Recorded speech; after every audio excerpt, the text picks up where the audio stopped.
日本時間22日、ドジャースの人気内野手キケ・ヘルナンデス選手の妻、マリアナ夫人が自身のインスタグラムを更新しました。夫妻には2021年1月に長女ペネロペちゃんが誕生しており、日本時間13日には第2子の妊娠を報告していました。今回、マリアナ夫人は自ら撮影した動画を公開。白いトップス姿で大きくなったお腹に手を当てながら、はーい、ベイビーボーイ、と呼びかける様子を披露しました。一方、最近ではキケ・ヘルナンデス選手が米国の番組に出演し、インタビューを受けています。インタビューの中では、ドジャースでの役割や東京シリーズでの体験、日本への思い、そして大谷翔平選手の存在について、多くの興味深いエピソードを語りました。その模様を日本語字幕付きでご紹介します。Growing up in Puerto Rico, we didn't get to watch many Dodger games. It's West Coast, Puerto Rico's Eastern time. So we would only get games if they were on ESPN. And even then, they wouldn't start till 10 p.m. So it was late games. So I really didn't know much about the Dodgers other than, the Jackie Robinson and the Fernando Valenzuela. The big history. Right. Yeah. So I came in and I had 2 months in the big leagues when I got traded to the Dodgers. And at the time we still are, but we were the highest team with the payroll in all of baseball by a lot. So I was like, oh shit, I'm never going to play in the big leagues again, whatever. And sure enough, I spent 2 weeks in AAA my first year, and then I got called up, and that was the rest is history. But to see the way that the fans embraced me, no words, man. No words to describe that. Damn. I was a fan favorite in the minor leagues, but when you're a fan favorite in the minor leagues, you're a fan favorite of 3,500 people, 5,000 people at best on a good night. It counts though. So it was a lot different, but they embraced me, so I embraced it as well. I was like, you know what, you got to take advantage of the huge Hispanic community that there is in LA, because there's not a lot of Latinos on the team. So, for me, it's always felt like a huge responsibility to be that Latino voice for sports, because basketball, there's not many Hispanic players in basketball, and then we got the football team here, and we don't play that shit. For me, it just falls in I have this responsibility that I feel 100%, like I need to come up and show what the Latino culture is all about. You wear it well, man, and you're not just the voice of the Latinos, you're also the energy, bro, the energy that you bring in the dugout and stuff like that. I actually saw a clip where you were talking about how you wanted to be a stripper, or that's what you do back at home. Well, and I was like, I get it. I see it. People ask me, what's a plan B, bro? There's never been a plan B. Yeah. People ask me, I'm like, I would have done steroids and gone to Vegas and tried out for the Chippendales. I don't know. That's it. Bro, Josh was saying, I feel like if you wouldn't have been in the Dodgers even right now, or when we won the World Series, you guys. Us? Yeah, us. The Dodgers wouldn't be the same, bro. You bring this energy, bro. You bring this diversión to the team that I don't even think any other team really has. I feel like there's no other Kike Hernandez. And honestly, for you, just how you said it in the World Series, you and we just don't give a fuck, right? Mm-hmm. Even when you said that, it just set the tone for who you are and who the team was, right? It felt good to say it. Bro, it felt terrible the next day when I was in a lot of trouble. Did they find you for that? I got fined. Were the rumors true? Dude, they were trying to suspend me for the first game against the Mets. It was a whole shit show. I had to meet up with the owner, Andrew Friedman, the reporters downstairs, and have to apologize. Oh my God. And I was like, yeah, I'm really sorry about what I said. I didn't mean it at all. You had to really, oh, no way. Yeah, but I actually do give a fuck. I don't. Yeah, it was kind of one of those. And, really? Yeah, it was very stressful. I mean, I, in the moment, you're you get asked a question and you're on live TV. Bro. And you think for 2 seconds, but those 2 seconds can feel like a minute. Yeah. So he asked me the question. I started looking around the guys and I'm like, I'm thinking in my head. Yeah. I'm looking around and I'm like, this is the only thing that I can say. But I'm thinking, how can I say it? How can I word it differently? And by the time I was like, let me ask if we're live. Because usually there's a 3-second delay from what's actually happening in live television. Yeah. But for whatever reason, they were live at that time. And they were like, Super yeah, he's live. live. And I was like, oh, fuck. Well, I didn't think about a plan B. All right, fuck it. Well, the fact that we don't give a fuck. Because it was true. That was like, brilliant, bro. in the past, a lot of playoff teams, and we were so concerned about so many things. And last year's group, we were just like, you know what? They can say whatever they can say. What did your teammates say? We're gonna do it our way. Like, what did your teammates say? Like when they all saw the video? There wasn't much said. We got hats right away the next day. I was gonna say in the merch, and people were wearing it around the locker room, and in like right away we got like, it wasn't like even 30 minutes, and we got a mass text from like upstairs. Nobody's allowed to wear the hats on the field. Please do not wear the hats on the field.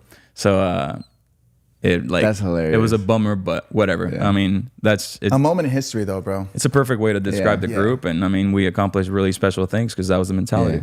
So the Dodgers go to the playoffs, right? Last year, and we go to playoffs, and we play the Padres first. Oh, I fucking hate the Padres. And I told all my boys here, we all went to playoff games.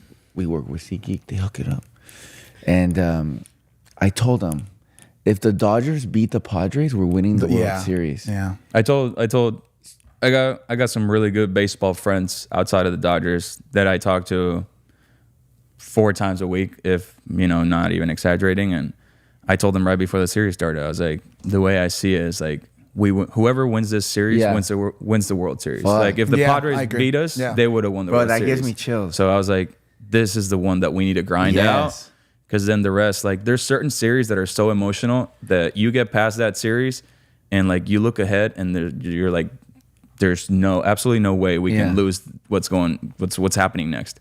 It's almost like it's similar to 2020 when we were down 3-1 of the Braves in the NLCS. We got together as a group and we're like, if we can do this, if we can pull this off and win the next 3 in a row and beat the Braves, we don't care if they bring in the Avengers after that. There is no way we're losing the World Series because as a group, when you go through things like that are so emotional, that when things are emotional like that, it only brings the group tighter and tighter, and you create a bond that's just like the power of friendship or whatever. Like, brotherhood. That is an actual thing. And like our group last year meshed so well, and we were so in it together, and we were all pulling from the same rope. And once we fall down 2-1 in the series, and we're playing in Petco, a really like crazy atmosphere. And we got Freddie went down. Obviously, we don't have a lot of pitching in terms of starting pitching, and we're relying on the bullpen giving us 9 innings, and we're like, all right, well, at this point we got nothing to lose. They got to lose. They lose. The pressure's on them because we're going home.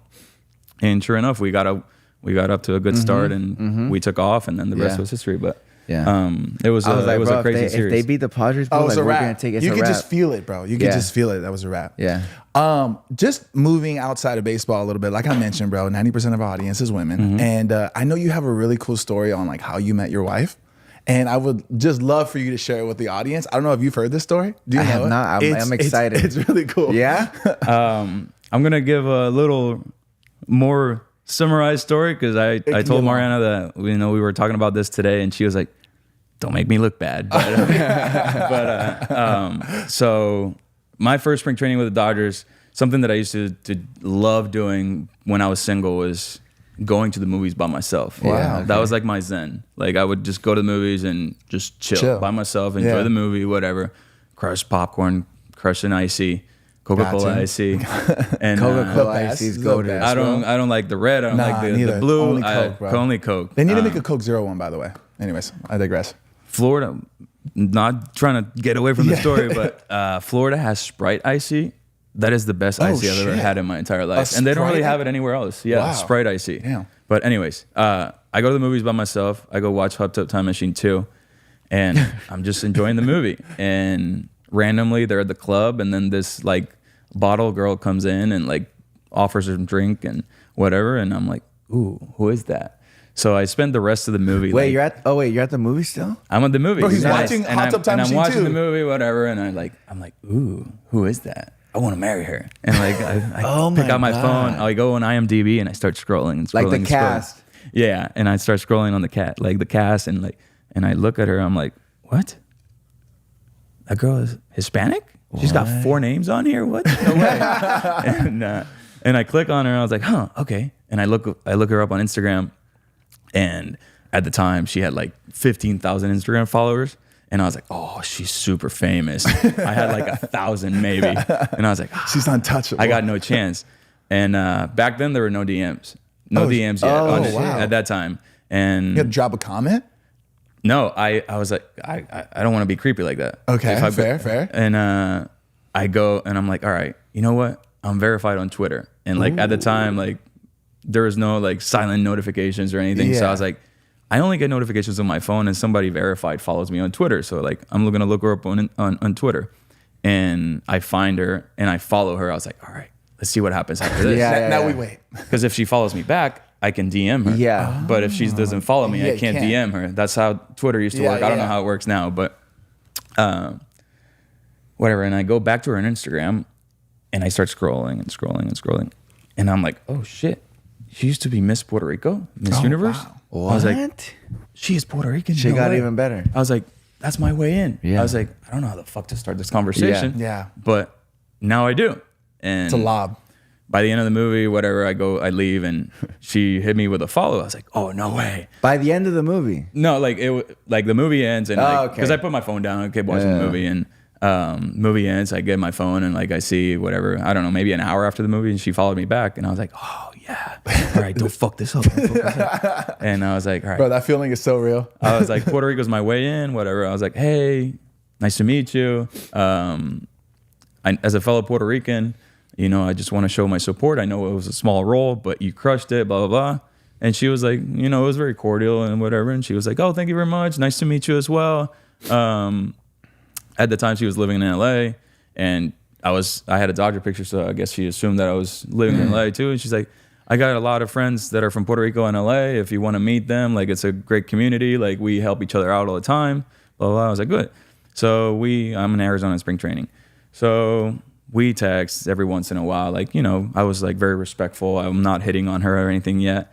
And I get to LA for the Freeway series that we do every year before the season starts. And right before the last game of the Freeway series, they tell me you're getting sent down to AAA.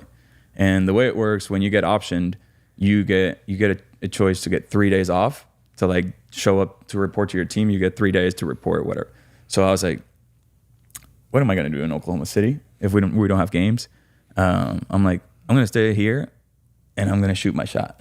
I'm like, hey, I'm leaving. They sent me down, but I would like to meet up, whatever. And she's like, oh, cool. Let's meet up at the farmer's market at the Grove. So we went. Adorable. I love that place, by the way. I mean, great spot. I don't remember anything because there was nothing happening around me other than her and I, like whatever. We had a great time. We spent like 4 hours at the farmer's market just chatting it up, whatever. I leave the next day and we stay in touch, blah, blah, blah. And I come back to LA and she comes to my first Dodger game and I wanted to hang out after, but I was like, hey, it's going to take me a while to I got to do media after the game. And like, I'm a rookie. It's the unwritten rule. Like rookies, you got to stay for a little bit after the game. You just league game ends, you shower and leave. Cause that's, I didn't know that either. Things have changed throughout the years, but at that time it was still very old school. And I was like, all right, I got to stay. I was like, it'll be like an hour. And she just bounced. And I was like, are we hanging out? She's like, oh, I'm home already. Like, I was like, oh, okay. Well, damn. Well, no respectable. Worries. Yeah. And eventually she got a job. She has to go to New Orleans. She was bouncing around New Orleans and Texas filming stuff. So we didn't really get to spend much time together. A couple months later, she came to LA, her friend's birthday party. She invited me. We hung out for a little bit, whatever. And for months, I'm like trying to, I'm not that nice to where I want to be a friend with a beautiful woman, like just cordial friends, like, but I'm also not like hitting on her. So she never got the hint, or she pretended not to. Yeah. And, she's probably waiting for you to hit on her. And then she stays in LA, whatever. We hung out a couple times with friends, like other group of friends around, blah, blah, blah. And her friends kept telling like, he likes you. Like, what do you? It's really obvious. Yeah. And I told her like, I was like, one time I got tired. I was like, hey, like, listen, I want to hang out with, like, I want to be with you, whatever. And she was like, well, you're a baseball player. You're thriving like on the field, like you're just starting your career, but whatever. I was like, no, I know, but like I like you. Like I'm a relationship person. I want to be I want to be with you, whatever. And she's like, I don't know, whatever. And like, okay, cool. And I was like, you know what? A couple of weeks later, I was like, you know what? I give up. I'm not gonna like keep insisting, whatever. If it happens, it happens. But if not, whatever. I did my best. And we hung out one last time as friends, and then we went to a movie, and then we go on the road, and then she was like, you know what? I kind of miss you. And I was like, okay, well, thank you. I'm not gonna say I do too, because you know I'm already And it was a very long road trip, and by the end of the road trip, she was like, hey, when you get back to LA, would you like to go out with me? I was like, I'm not doing any more friend dates. Like I'm tired of the friend dates. And she was like, no, it was a date. I was like, oh, so you're asking me out? She's like, yeah. I was like, oh, fuck yeah. And here we are now. And that's how, wow. 2 dogs, a baby. No way. 2 World Series. Yeah. That's so sick, bro. The perfect life. How long ago was this? 2015, 10 years ago. Yeah. Wow. Bro, how crazy. Watching a movie. Yeah. Like having a crush on one of the actors, looking it up, of who the cast is. And then years later, here you are. Hot Tub Time Machine 2? The second one, yeah. No, okay. I haven't seen that one. The first one's great. I need to watch the second one. I don't remember the movie. I just remember the actress. Yeah. Well, shout out to her, man. Bro, That's what a amazing. beautiful story. Yeah. What a beautiful story. What do you like to eat, bro? Like, what's your Latino food, food? Yeah. I mean, I eat everything, but if you can offer me the nicest 5-star restaurant or like a little like hole in the wall, that like Puerto Rican, Cuban, Dominican place. Yeah. Fuck that place. I'm gonna go to this place every day of the week. Do you have your favorite like date night spots with you and your? Yeah. I mean, when we go date night, we I usually go to sushi spots. Ooh. Same. I love sushi, something that I love about LA that we don't really like. I live in AZ and we don't really have hand roll bars. And there's hand roll bars everywhere here. So I'm a huge hand roll fan. So we usually go. I love sushi, bro. I started really loving sushi maybe like, I don't know, 8 years ago. But recently I have fallen in love with hand rolls. I fucking love hand rolls. They're amazing, dude. Yeah. They took me too. Easy to eat. You just you don't need to struggle with the chopsticks. Like, you just grab it and eat it. Yeah. I think like a little taco. But my favorite thing to do sometimes too is like go to a sushi bar, know that I'm gonna have like maybe a Sapporo or an Asahi or like some sake. Is it sake or sake? I think it's sake. Sake. I think it's sake. I think you're sake, right? Yeah. I just like to sit down in la barra at the bar. Hey, chef, whatever you want. Yeah. Why is Sapporo so good? Why, it just right? hits, bro. Especially with amazing. Sushi. It's insane, bro. Dude, you know what's better than a Sapporo? 2 of them. With a sake on the side. Two sake bar with a Sapporo. Like, so fucking good. And it's like the best date night. Because like you can like talk to your wife, your girlfriend, whatever. You know? Yeah. It's really cool, man. By the end of the day, I'm gonna get back to you guys about sake or sake. I got some Japanese teammates. Might as well. Yeah, I feel like you can figure that out pretty fast. Sake or sake? Yeah. I feel like it's sake. I feel like that sounds right. Yeah. Maybe because I wanted to sound like my name. I don't know. Before we go on break, I wanted to ask you, how was that Tokyo series, man? It was like, was that one of the most funnest times in baseball you ever had? Because I see Backstage Dodgers. I follow obviously you and a bunch of other Dodger players, and it just seemed like you guys just had a fucking ball. It was like a vacation. It was. Well, I wish it was a vacation, yeah. But you guys had some time to walk around. It was so good that I'm planning on going back as a civilian. Have you ever been? That was your first time going? No, that was my second time. And both times I've been as a player. Oh, shit. I went in 2018. Oh, okay. MLB used to make this series every 4 years called the All-Star Series, where they would like grab a selection out of players from the entire league. They try to get a rep from every team, and they play some Japanese teams. And we did that in 2018. Chris Taylor came with us.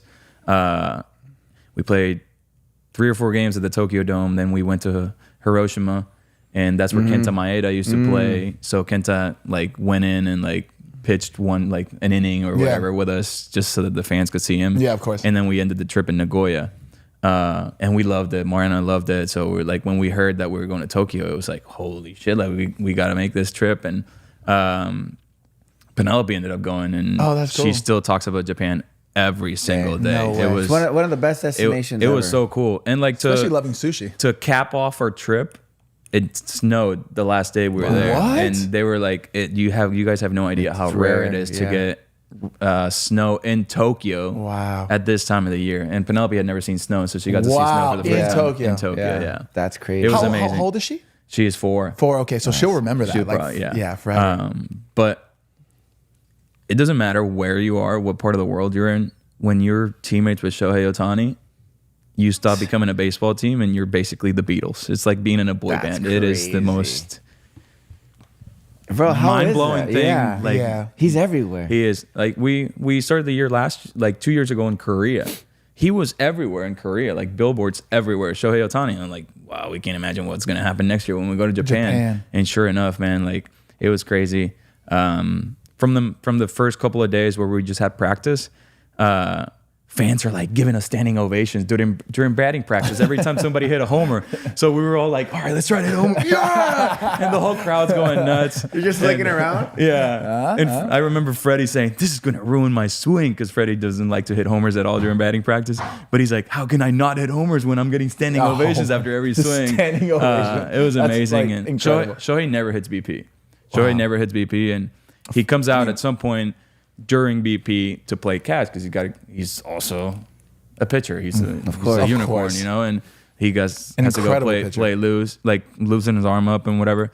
And every time this man would touch the field, like it was chaos. The whole world would stop, and it's just like, wow, that's so crazy. And then man. like during games, I got to experience this when I went in 2018. But when the home team is pitching, it's like dead silence, just so that the pitcher can focus. Wow. But then when the home team is hitting, the whole crowd, cheers. Especially the bleachers, they have a song, like a chant song for every batter. And in the whole song, different song per batter? Yeah. And the song goes on the entire at bat. Like they have drums and shit. So it's kind of similar to Puerto Rico, to like Latin America winter ball vibes, to where at times like it can feel like a carnival at the game. Wow, bro. And that's kind of what it felt like, and it was crazy. So when we got to play the Cubs, because we got to play 2 exhibition series against the Tokyo Giants, and then when we got to play the Cubs, it was just silence for both teams so that the pitcher can focus. But every time there was a swing or a ball in play, the whole crowd would go, oh. It was the craziest thing. And especially when Shohei would come up to hit, every time Shohei would take a swing, even if it was a swing and miss, the crowd would, oh. And that was probably the most fun part of playing those games. It's just the crowd just so involved into those games. And wow. It was a great time, bro. Being able to be so like personal with him, how is that? Like, how is he outside of the field? Like, do you guys get a chance to like kick it? Yeah, I mean, not let's necessarily. Let's go into that after this break, right, so we can have time to do that. Yeah, because we gotta cut this. Let's drink some more jarritos. Let's do it, baby. Yes, please. Kike, obviously you're an amazing player, obviously. But what is it about fucking October that just fucking lights your shit up, dude? What is it? When growing up in Puerto Rico, like.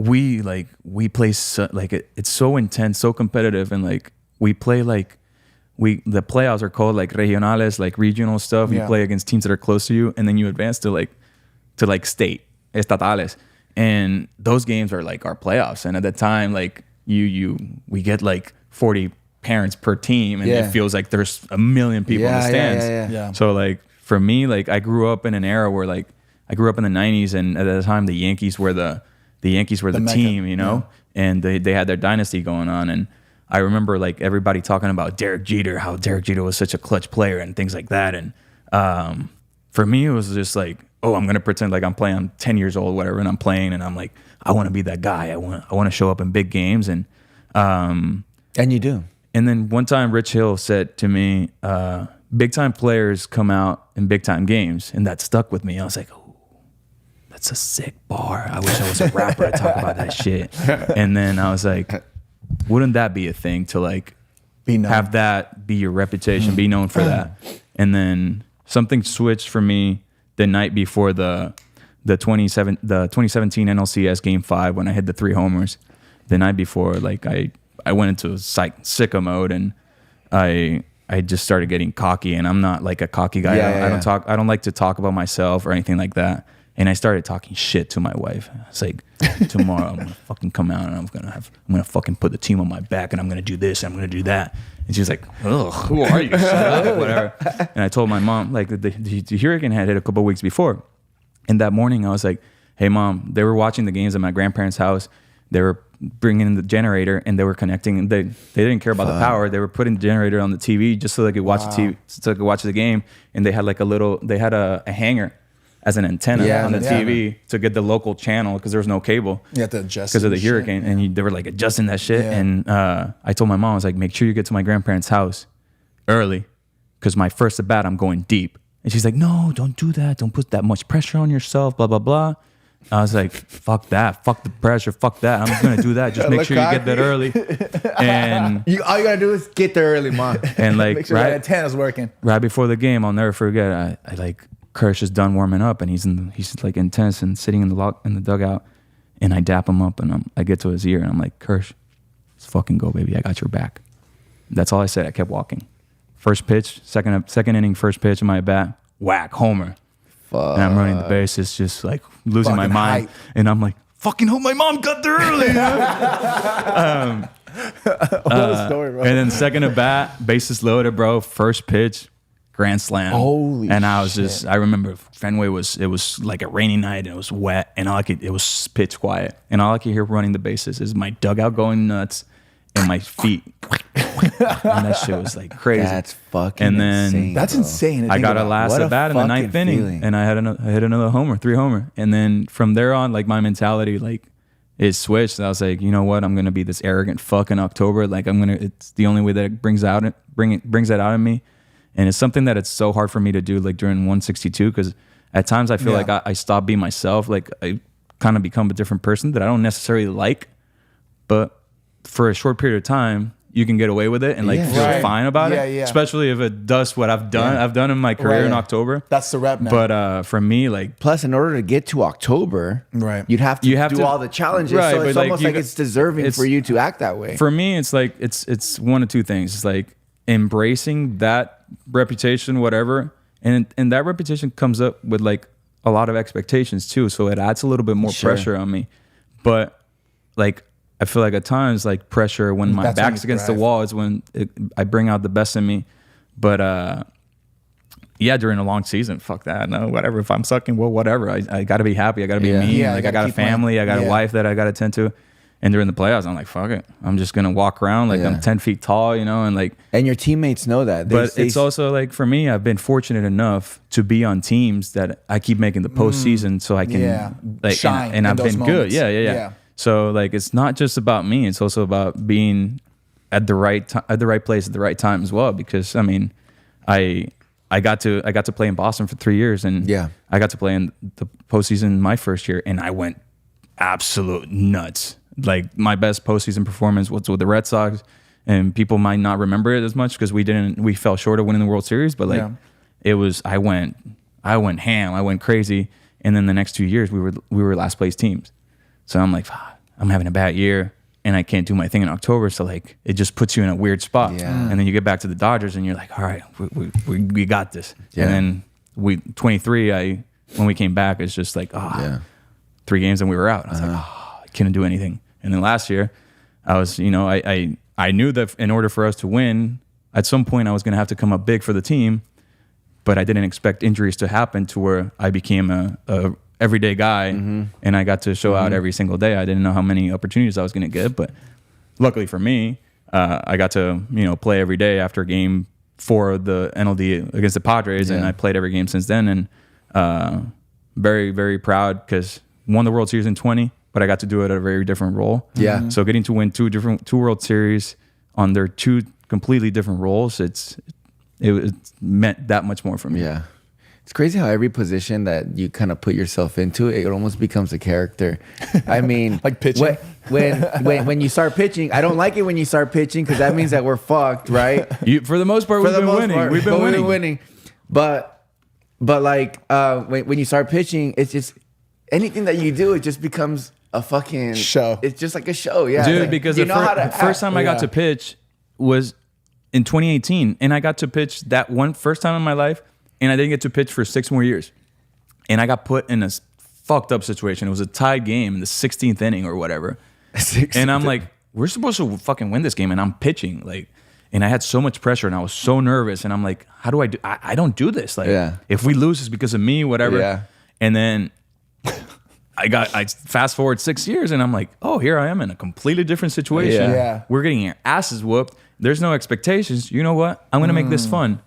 Because if I make fun of myself and shit happens, whatever. You know, it's supposed to happen. But if it goes well, I'm going to fucking brag about it like I'm Shohei Ohtani, you know? And so I got really lucky last year. I was great. And this year I got off to a great start. I got to close 2 games out. Yeah, I know. We saw it. And, it's the helmet, bro. The helmet was great. That MLB doctor, let me grab that helmet, and he had no idea who he gave it to. He thought for sure I was going to give it away. And I was like, no way. I'm at some point going to pitch this year, and I'm going to wear that shit. It's kind of swaggy. Yeah, it's just all swag. That's the thing. There's a small chance that helmet ends up in Cooperstown after the year, which is cool. 100%.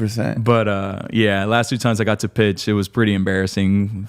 Second to last, I couldn't get an out. Umpire was squeezing me. I was frustrated, couldn't get it out. And they had to bring in Band at a pitch, and I had to go to the outfield. And that was a pretty embarrassing walk back to the outfield, like a little kid that took up on timeout. And then my last time, it did not go well again. I was a clown. I was warming up in the bullpen for the first time because I wasn't playing. So I came in from the bullpen. I told the team that I wanted a light show when I came into pitch, and they did the light show, but it was a day game, so nobody noticed the light show, and it was terrible. I did not do well. They had to bring in Banda again to pitch, and this time I didn't go to play defense. They like, you're out of the game, and I like just walk into the dugout like, oh shit, this is now I feel how you guys feel when you guys give it up. I'm like, oh, damn, dude, this is embarrassing.